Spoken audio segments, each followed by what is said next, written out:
Good morning, students. Today we are going to learn one of the most important problem of bill of exchange. आज आपण एक bill of एक्सचेंजचा problem जो board एक्झामला खूप वेळा विचारलेला आहे आणि अतिशय सोपा प्रॉब्लेम आज आपण लर्न करणार आहोत.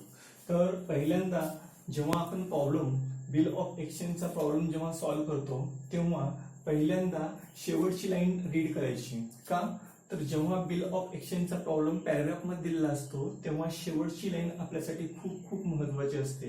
का बघा, give journal entries and Pradhan's account in the books of Raja. म्हणजे आपल्याला काय सांगितलेलं आहे की राजाच्या बुक्स मध्ये जर्नल एंट्री करायची आणि त्याचप्रमाणे राजाच्याच बुक मध्ये आपल्याला लेजर पण करायचंय. कोणाचं? प्रधानचं. तर अकॉर्डिंग टू राजास point of view we will read this problem. जेव्हा आपण ही लाईन रीड केल्यानंतर आपण काय करणार आहोत? राजाच्या दृष्टिकोनातून विचार करणार आहोत आणि आपण प्रॉब्लेम सॉल्व्ह करणार आहोत. ओके, तर आपण राजा आहोत असं आपण कन्सिडर करायचं आहे आणि बिल ऑफ एक्सचेंजचा प्रॉब्लेम आपण सॉल्व्ह करायला घेणार आहोत. ओके, अतिशय सोपा प्रॉब्लेम आहे, खूप सोपा प्रॉब्लेम आहे. फक्त 5 एंट्रीज आहेत आणि लेजर आहे.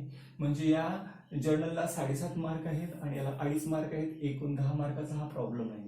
तर एक लाईन बाय लाईन हा प्रॉब्लेम आपण सॉल्व्ह करणार आहोत. बघा काय सांगितलेले, Raja made sales of goods worth ₹40,000 to Pradhan and received a part payment of ₹10,000. याचा अर्थ काय की आपण सेल्स केलेला आहे.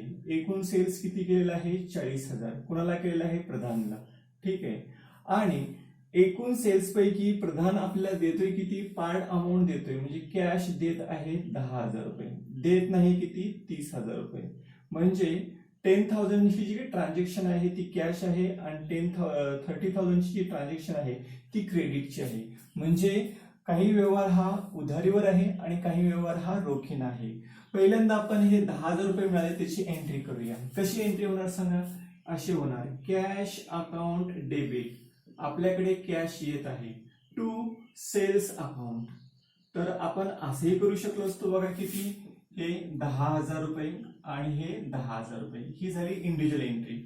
आता आणखीन एक एंट्री करायची आहे आपल्याला. कोणती? की क्रेडिटची. मग अशी एंट्री केली असते. कशी? Pradhan account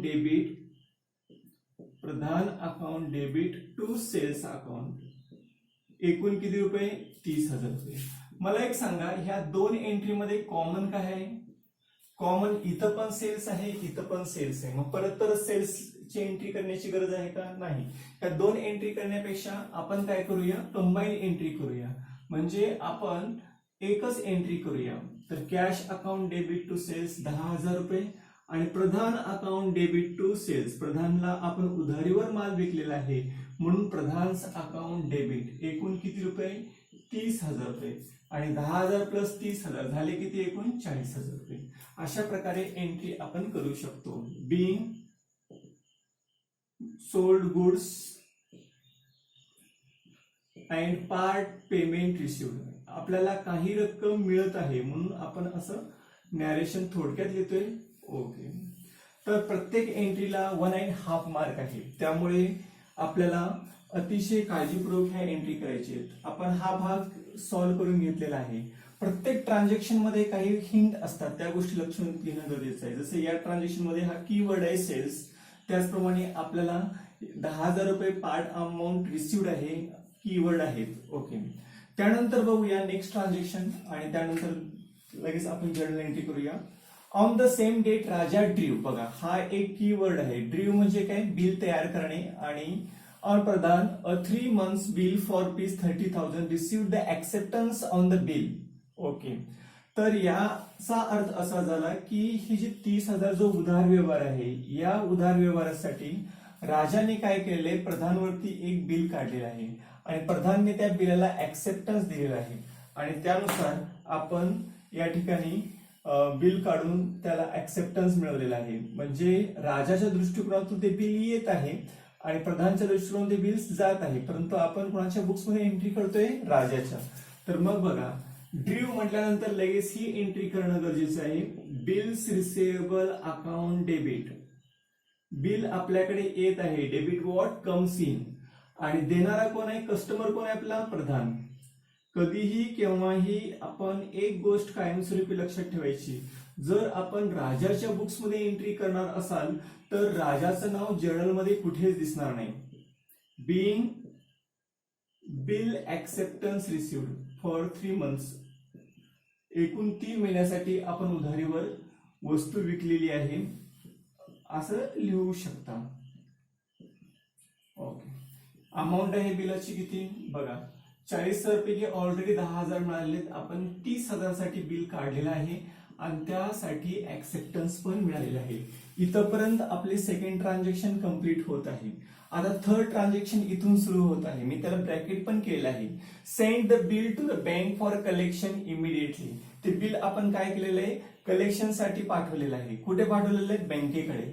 on the behalf of us bank is going to collect money of that bill from Pradhan.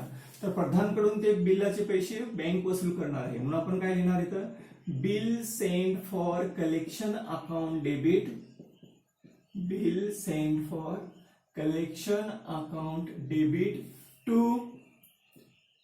Bills receivable. म्हणजे त्या बिलाचे पैसे आपल्याला मिळालेले नाहीयेत आणि ते बिल काय झालेलं आहे या ठिकाणी, या ठिकाणी आपण काय केले, ते बिल कलेक्शनला पाठवलेलं आहे. मग इथं लिहा being bill send for collection. आपण बिल बँकेमध्ये कलेक्शनसाठी पाठवलेलं आहे. Okay. So what is that amount of that bill, 30,000, एकूण 30,000 रुपये. बघा, बिल आपल्याला प्रधानकडून आलेलं होतं या ठिकाणी. And we are going to send that bill to the bank. म्हणजे या ठिकाणी येत आहे म्हणून डेबिटला आणि आपल्याकडून हे बिल जात आहे म्हणून क्रेडिटला. कोणाकडे जात आहे, कलेक्शनसाठी जात आहे. बिल सेंड फॉर कलेक्शन किंवा बँक फॉर कलेक्शन असं जरी लिहिलं तरी चालेल. त्यानंतर पुढे बघूया, थर्ड एंट्री नंतर फोर्थ एंट्री कशी होणार. बघा transaction. However on the due date the bill was dishonoured. Dishonoured म्हटल्यानंतर आपण पहिल्यांदा काय करायचं आहे, ड्रॉवी अकाउंट डेबिट करणार आहोत. का, केव्हाही बिल रिटेन केलं असेल, बिल कलेक्शनसाठी पाठवलं असेल, बिल एंडोर्स केलं असेल किंवा बिल डिस्काउंटेड केलं असेल, जेव्हा केव्हा डिसऑनर्ड हा शब्द तुमच्या प्रॉब्लेम मध्ये असेल तेव्हा लक्षात घ्या आपल्याला ड्रॉवी म्हणजे कस्टमरचं अकाउंट डेबिट करणं आवश्यक आहे. कुणाचं अकाउंट डेबिट करणार आहोत आपण, प्रधानचं. का, प्रधानने बिलाचे पैसे दिलेले नाहीत म्हणून प्रधानच अकाउंट डेबिट. बिल कुठे आहे आता सध्या, कलेक्शनसाठी. मग हे आपल्याला कॅन्सल करावे लागेल म्हणून आपण हे बिल सेंड फॉर कलेक्शन कॅन्सलची एंट्री करूया. Being bill send for collection account debit. काय लिहा, being bill dishonoured.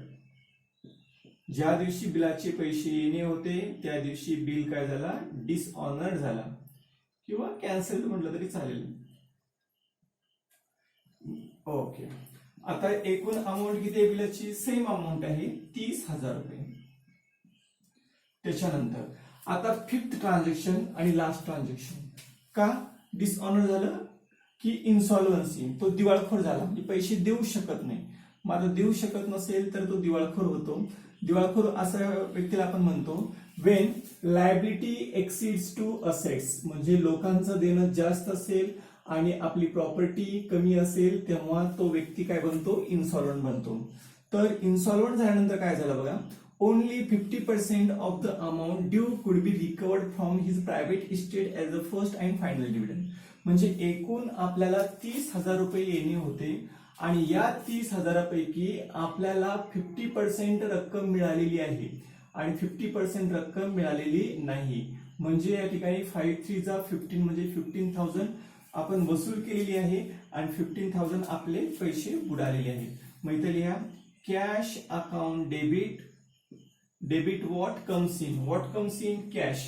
We have been recovered 15,000 from his personal property. आपल्या जो काही कस्टमर आहे त्या कस्टमरची प्रॉपर्टी विकली आपण आपले पैसे वसूल करण्यासाठी. त्याची प्रॉपर्टी विकली तर आपल्याला 15,000 रुपये मिळालेले आहेत. मिळालेले नाहीत किती, 15,000 रुपये. मग काय म्हणायला आपण बॅड डेट्स अकाउंट डेबिट. किती रुपये, 15,000 रुपये. आणि टू काय लिहा, बिल्स रिसिवेबल.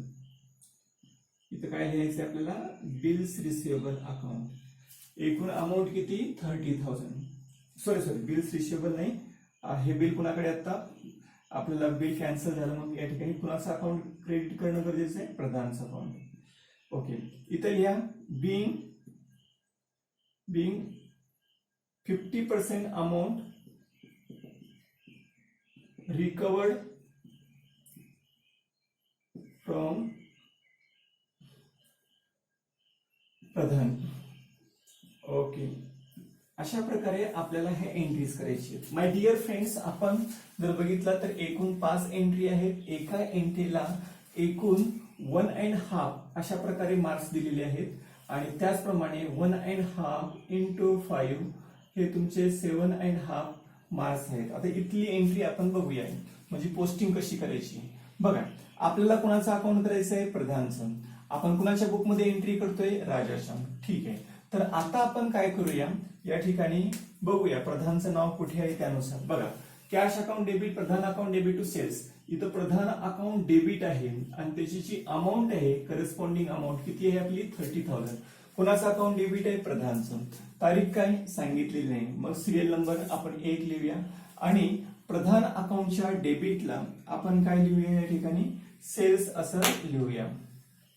इथं लिहा टू सेल्स अकाउंट.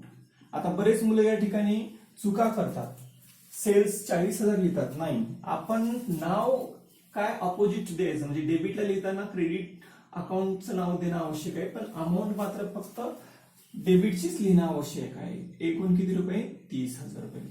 त्यानंतर इथे प्रधान आहे का नाही, मग हे जर प्रधान असेल, तिथं प्रधान अकाउंट बघू शकता तुम्ही, आणि हा प्रधान अकाउंट म्हणजे क्रेडिटला आहे. मग क्रेडिटला लिहित असताना या ठिकाणी डेबिटचं नाव द्या, काय लिहा, बाय बिल्स रिसिवेबल. एकूण बिलाची रक्कम किती आहे आपली, 30,000 रुपये. ठीक आहे, ही सेकंड एंट्री झाली. तर या ठिकाणी प्रधान कुठे दिसतो का आपल्याला, नाही दिसत. परंतु ट्रान्झॅक्शन नंबर म्हणजे जर्नल एंट्री नंबर 4 मध्ये डेबिटला प्रधान अकाउंट आहे. मग प्रधान अकाउंट आपण काय करूया, प्रधान अकाउंटच्या डेबिटला या ठिकाणी काय लिहूया, to bill send for collection. थोडक्यात लिहितोय, एकूण अमाऊंट किती आहे, 30,000 रुपये. ओके, त्यानंतर इथं प्रधान अकाउंट क्रेडिट आहे आणि एकूण जी अमाऊंट आहे आपली ती किती आहे, 30,000 रुपये आहे. मग प्रधान अकाउंटच्या क्रेडिटला आपल्याला काय लिहायचं आहे, डेबिटची नावं लिहिणं आवश्यक आहे. किती रुपये, कॅश अकाउंट, एकूण किती 15,000 रुपये. आणि त्याच तारखेला आपल्याला लिहायचंय बॅड डेट्स, किती रुपये, 15,000 रुपये. बघा, आता दोन्ही साईडची आपल्याला टोटल करायची. 30,000 आणि 30,000 झाले किती, 60,000. आणि 15 plus 15 13,000, 30,000, 30 plus 30 total 60,000. So my dear friends, please like, share and subscribe this channel. Thanking you.